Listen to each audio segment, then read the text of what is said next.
જાલનામાં મરાઠા સમુદાય દ્વારા વિરોધ પ્રદર્શન મનોજ જરાંગે પાટીલ પણ વિરોધમાં જોડાયા હતા।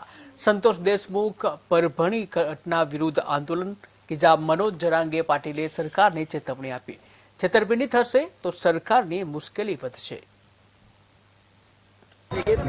धनंजय देशमुख सूर्यवंशी सोमनाथ सूर्यवंशी यांना न्याय मिळालाच पाहिजे। सगळ्यांना फासावर लटकवल्याशिवाय आम्ही मोर्चे शांत समाज करणार नाहीये।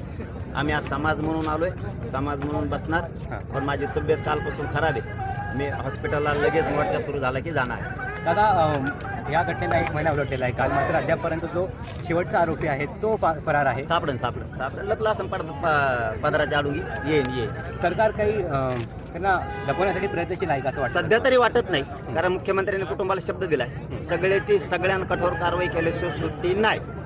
त्याच्यामुळे तोपर्यंत विश्वास आहे म्हणून मराठी शांत आहेत। जर असं वाटलं दगा फटका होतोय तर राज्यात पुन्हा मोर्चे सुरू झाले म्हणून समजा। धनंजय मुंडे धन्यवाद। आपल्याला मोर्चा सुरू करून घ्यायचा। धनंजय मुंडे यांच्यावर वारंवार आरोप होत आहे की अरे ते षडयंत्र करतोय, एवढा मोठा मंत्री असून तो जातीवाद करतोय, तोच आरोपीच्या पाठीमागे उभा राहतोय, तो मायावरच उलट केस करायला लावतोय।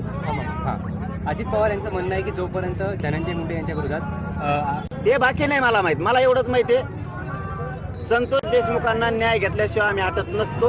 याच्या जर दगा फटका झाला तर सरकारची गाठ मराठ्यांसंग आहे। मुख्यमंत्र्याला सांगणं एकच आहे की